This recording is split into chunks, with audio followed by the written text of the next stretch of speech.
Maybe you know that in 2022, Kherson region was almost totally occupied by Russian troops.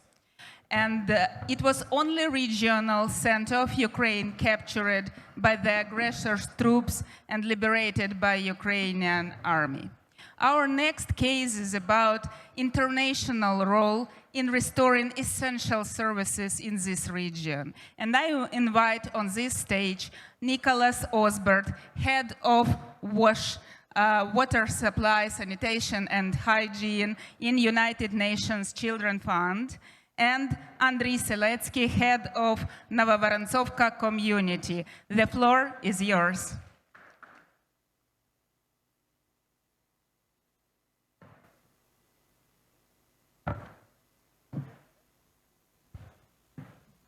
Hi everyone, thanks after lunch, keeping good energy. All right, 7 minutes. I'm honored to be here and to be able to speak about our humble support for Kherson city and Kherson region. I'm very pleased to be here with Andriy, who will further show what's going on in the field. So I'll try to be brief. Using this opportunity to remind everyone, yes, Ukraine needs to invest in regulation, policy work for the EU accession. There are big projects for recovery. We heard about Lviv, but let's not forget that a big war is still going on, and in the frontline areas, such as Kherson, it's a very tough situation. We heard the lady from Marganets before. It looks simple to go and to repair a water network, but when you are being shelled every 30 minutes, it's really tough. And this is what our counterparts and the people of Kherson are going through. And despite of this, thanks to their leadership and pugnacity, we have been able to deliver collectively. So a few slides after this introduction. Here is my colleague, Pavlo, and with the utility director. So I'm on stage, but our friend Pablo is there on the ground, and he couldn't come because we rationalized. So I represent him in this presentation. So this is the situation in terms of population of Kherson since the escalation of the conflict in February 2022. Almost 500,000 people, and today it's been drastically reduced, but still, we still have about 160,000 people vulnerable, including 15,000 children. The biggest settlement is, of course, Kherson city, still 73,500 people. And we have the deoccupied territories. We were reminded Kherson was occupied by the Russian Federation and liberated. And this is where we work predominantly. So the WASH needs doesn't come as a surprise to you. The rehabilitation of water supply networks, pumping stations, sewerage, treatment plants, boreholes.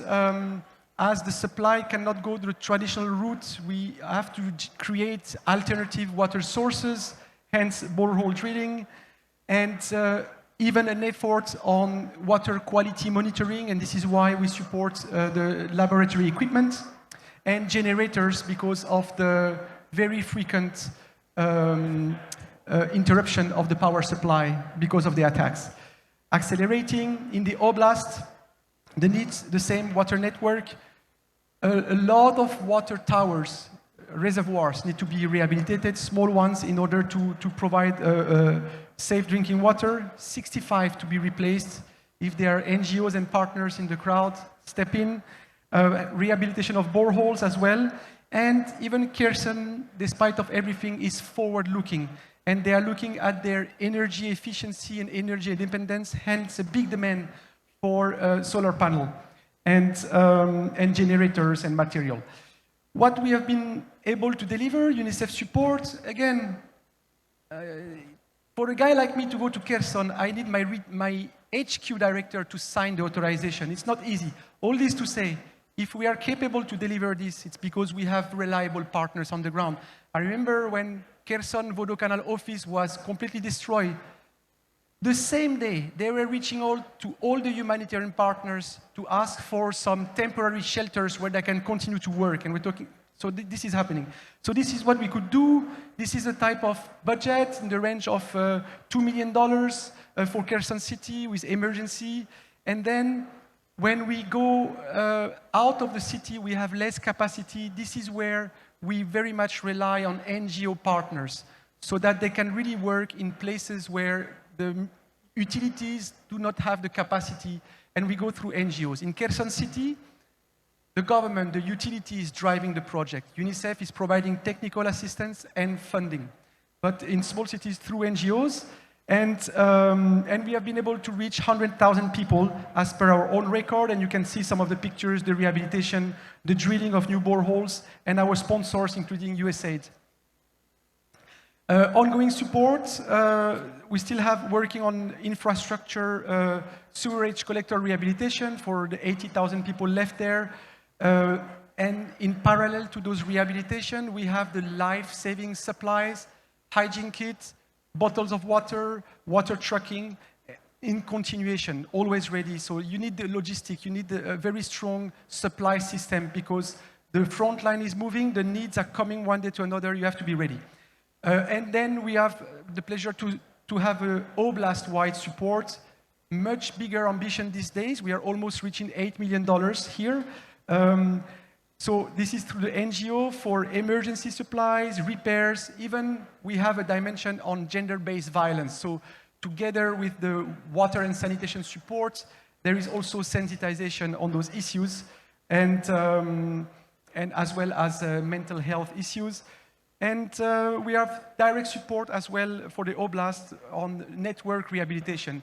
So all this to say, and we have this flagship project on new borehole, which is a late response to the destruction of the Kakhovka Dam. If you could see the picture, if you remember them, Kherson City was completely flooded, and now we can start rehabilitating the water source. So moving forward, we have other projects in the pipelines. For as long as there is demand and there are capable partners, we'll continue. We are not the only ones, so there is space for everyone to invest, even in Kherson. We continue with the hygiene supplies, and we are working with the Oblast administration on Oblast-wide plans. Kherson is a martyr city and region. It needs to prepare to receive the support it deserves. So a good plan showing the path for capacity strengthening and for the EU accession. And we hope that with a solid plan, there will be many more partners to support the city and the Oblast as it deserves, and to strengthen the resilience. So that's in a big nutshell what we have been able to do. And again, thanks to our partners on the ground. And I'm very pleased, thank you very much for your patient listening. I'm very pleased to invite you, Vitaly, to give another highlight of the tough work going on in Kherson with my sincere congratulations. Thank you very much.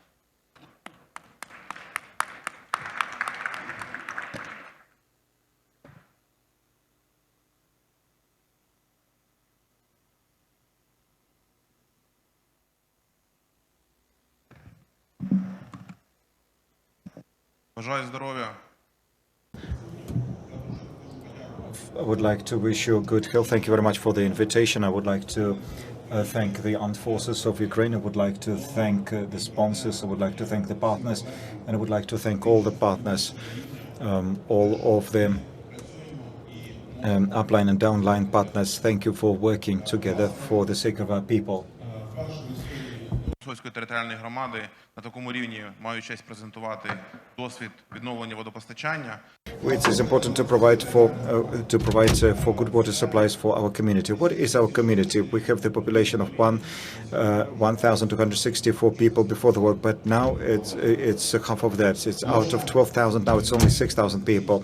It's 436 square kilometers of area, and over the span of 7 months, in 2022, from March to September, we were the front line. Municipality of Novorossovka is the only administrative center that in Kherson region that was not occupied. But there is a lot of destruction. Long-term occupation has led to the destruction of critical infrastructure.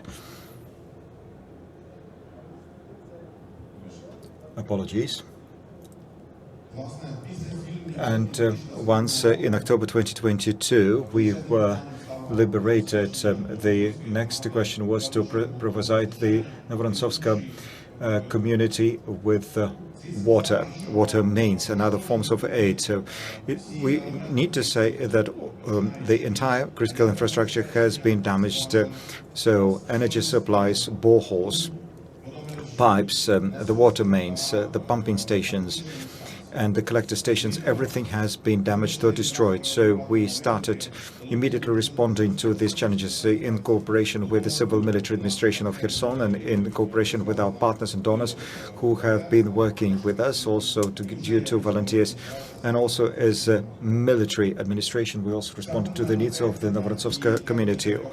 All the equipment and all of the utilities that have that were needed for water mains or water purification was either damaged or destroyed. Therefore, in order to start work with the renewal of water mains and wastewater treatment, we need to provide our utilities companies with the equipment they needed. And due to donor support and due to the Kherson regional administration, we were capable of providing them with a system. And what kind of system do we want to rebuild? Shall we rebuild in the old Soviet style with big pipes, big pressure, big asbestos pipes? That would be expensive. Or maybe we need something new. Maybe we need something more optimal. Perhaps we need something that would be more efficient. And this is why we employed designers, and they developed a design or a project on the development of new water main system and the reconstruction of the damaged and destroyed one. Novorontsovsk, as the administrative center, has the altitude change of 102 meters. Therefore, there are problems with supplying water to different points in this municipality, because all other municipalities are in lowlands and flat surface. Therefore, water supplies there is easier. But we had to split our project into a number of stages. And after the destruction of the Kakhovka Dam, we faced a new challenge, because the boreholes that we used to have in Novorontsovka became empty, so we had to find water. We did some geological surveys, and having worked for the whole year in cooperation with civil military administration in Kherson and in cooperation with our partners, we finally found a solution, and we found some water in one of the parts of our community. So we developed a project and started looking for donors, and this is where UNICEF has come with aid, because UNICEF undertook all work that was necessary to commission 5 new boreholes where there is a stable water table. And now the work is going on, and as we speak, they're already boring the second borehole. The first borehole has already been done, so the second one is in the process, and we are also digging earth to lay pipes, so as water will be taken from the boreholes into the water mains. But it's not only in Novorontsovsk that we had water problems. Other villages faced water deficiency, and this is where UNICEF worked in a wholesome way. For instance, we have a village with a population of 250. They did the borehole and connected a borehole that was done entirely by the UNICEF, and all 250 people from that village receive water. We also understood that we need to provide not only with water supplies, but we need to be energy efficient as well. And therefore, the idea was to install PV panels so as to provide energy for the work of this borehole. UNICEF supported us, which we admired that idea, because there was just a working group working, and we were once meeting with UNICEF team, and from some local population, and UNICEF people said, let's do it, and they did it. So now some PV panels have already been installed, they're up and running. And as for 2025, we already have plans for the next year. Those plans have already been approved by UNICEF. First is the plan on the renewal and development of the sanitary zone in the Lubimivka area with a borehole, because the first borehole was damaged as a result of combat activities. But we need to we need to do in Selino-Voskresenska, we need to do another borehole together with the sanitary zone that with the populations of 100. Those two villages have the largest number of children living in the steppe part of our local community. But all those families and all those children will be provided with fresh water from the new boreholes. And we need to say that there was also a private initiative. So after the Kakhovka Dam explosion catastrophe, we found some old wells. We have cleaned them up because they used to be abandoned more than 100 years ago, but they were done a long time before the Kakhovka Dam. So we cleaned those old wells, and in cooperation with our donors and friends from Ukraine and the United States, those two wells were renewed. So all in all, we have now 10 wells. The budget for those wells is 30,000 euros, but we didn't have to use municipal budget to do the well. All we need to do is to find proper people. I would like to thank donors, would like to thank UNICEF, I would like to thank all present here, and I would like to say that today we have agricultural sector that needs help because agricultural sector is ready to work regardless of shelling, drought and destruction. Thank you.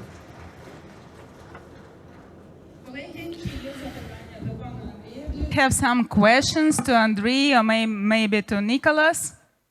No? I have a question. You have a question, yeah?